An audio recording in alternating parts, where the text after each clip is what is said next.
What is up guys, Wolfgang here. So today I want to talk about the Elgato Stream Deck Plus. Now you think by it being called Plus, you'd be getting more buttons. Well, not exactly, but you do get a really good device here. So let's get into it. Now really quick disclaimer, this device is not being sponsored by Elgato. I bought this with my own money.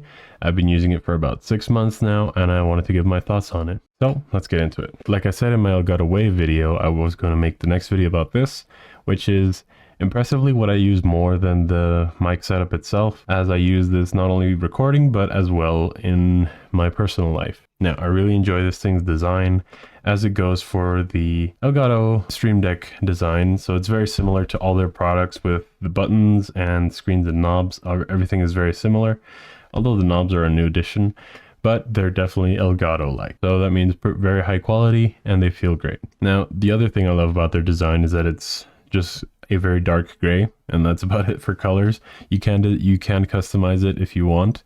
However, at least I personally do prefer it just as it is right now, with really nothing colorful aside from the icons themselves, and that is, well, how I like my design, as you've seen with all my hardware that I buy. Now, speaking about hardware, the buttons and knobs are actually really good. Now, I will disconnect the device real quick, that way we don't open a bunch of applications on my computer. As far as the buttons go, these are the same as the other Elgato devices, more specifically the other Stream Decks.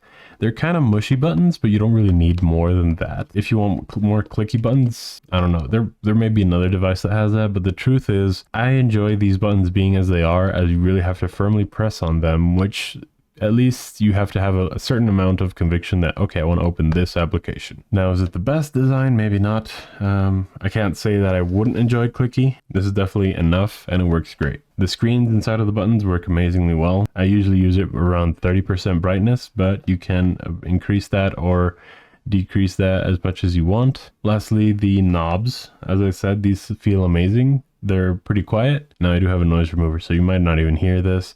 But they still do make a little bit of sound when you click into them, so they're still not ideal, but they work and they feel great. So I've been enjoying all of these features that the device provides, and while using them in my daily life to set up the volumes for applications. So if we let this boot up, I'm able to control the browser volume very easily. And now it is closed currently, but if I open it with this button, and well, right, we have to start playing some audio for it to kick into effect. So I am currently playing a video, which I will not play on stream. Here I can control the audio that it has, and if I click in, it'll mute. Another nice feature of things you can do with this device, I currently do not have it set up for this, but so this one right here, this knob is a multifunction currently.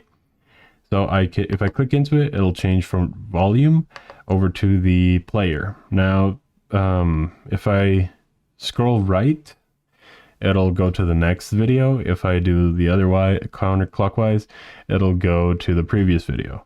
But what's nice is that I can also tap on the icon on this larger screen here, and it'll pause. Now I have this button set up here as well because I just want to have it a little bit more accessible, and I was just testing this out, but it works really well. So either option works fine. Now, getting into the software of this device, this is where Elgato always shines. Their software is amazing, to be honest. So in the software, you get all the normal options from the Stream Decks. So you can, customize applications and so on and so forth.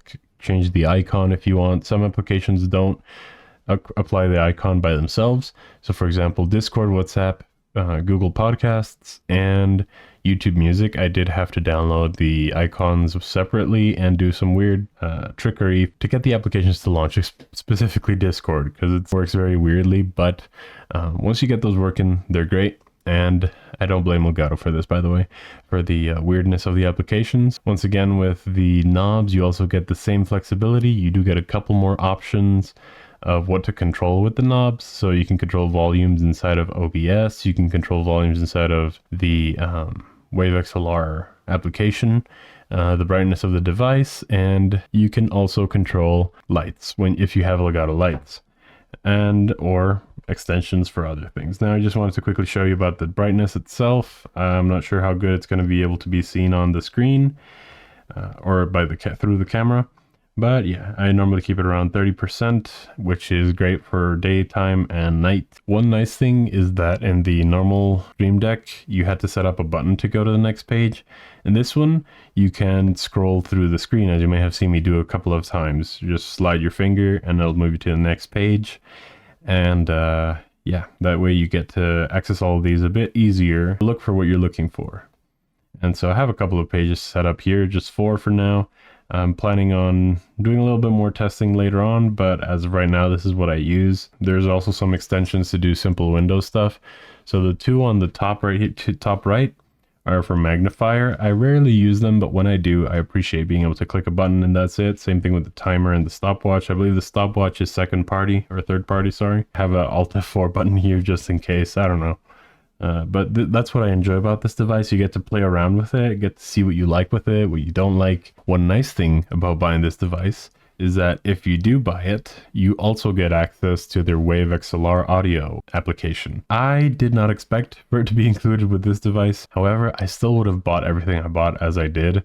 So I still would have bought the Wave XLR just for the XLR output. If you use a USB microphone, you only need this and you can control your audio through the application itself, which I think is a really great decision because this device kind of fills in the shoes for 2 and only using one port, the one USB-C port to your computer for power and data. So I think that's a great addition. Now the price is a bit steep. It's $200, at least when I purchased it in December. And yeah, it's a bit rough, but after some time I realized I enjoy it so much that I'm okay with that price. I use this device, like I said, daily. Every time I turn on my computer, I open my browser with these buttons. I am kind of training for when I get an OLED screen, so I do the hide the icons thing inside of Windows, and this just makes it so much easier because these are LCD screens, so they won't burn out, and that's great. A great decision, even though at the beginning I didn't think it was ideal. As always, I do have some annoyances. The software isn't always perfect. Sometimes how to set things up is inconsistent. Another issue I have is that the knobs don't have as many functions as the buttons do, and that does make sense, of course. But I wish they could add more functions into the knobs, which I believe they are working on. But as of right now, they're mostly for volume and the player feature I told you about. And I guess you can also do the brightness with different devices, but that's kind of the limit of the knobs, which is a bit unfortunate. I'm okay with it because adjusting volume is something I do fairly often, but I do wish they had more functions. I mean, something they could do perhaps is like be able to allow you to... So as a conclusion, if you're updating to Windows 11, I personally hate, or I really dislike the start menu for Windows 11. I prefer the Windows 10 one with the live icons or live tiles, I believe it was called. Windows 10's coming end of life 2025, so I kind of had to make the transition. Aside from new processors benefit from the new OS, so I made the switch, and thanks to me buying this device itself, it has alleviated my pains a lot, because here I have the beautiful icons that Windows 10 had, and even more accessibility to Windows 10 as I can move my hand over and click it. I click on a button and that's it. So I don't even have to think about start buttons or, you know, moving my mouse towards it. I can just simply press a button and that's it. Now the volume controls are really nice as well. I use this a lot, especially when talking with friends. I'll maybe play some music by opening the YouTube Music app and controlling its volume through the browser. Unfortunately, Google Music does not show up as an application, which is annoying, but it works out. Controlling the volume in the browser and then also controlling my friend's audio using the Discord knob. And as well, I'll open those with the buttons. If you're a streamer, there is some benefits to having this.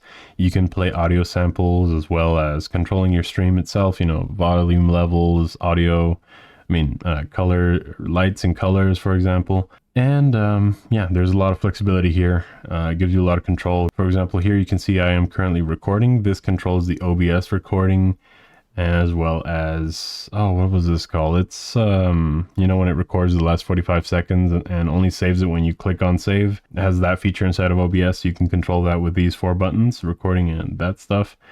And yeah, you just get so much flexibility. As a streamer, it's great. As a normal user, it's amazing. So yeah, honestly, I can recommend this to most Windows users, at least more specifically people who like to tweak with stuff. This is an amazing device. You get some customization options. You can change the knobs if you want to. I might get some red ones, we'll see. But yeah, I think it's an amazing device. The only thing I wish it had is a better stand.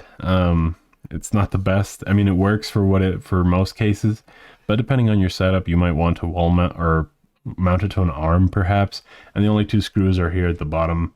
So that makes mounting it a little bit more complicated, but it's doable. In conclusion, I love this device.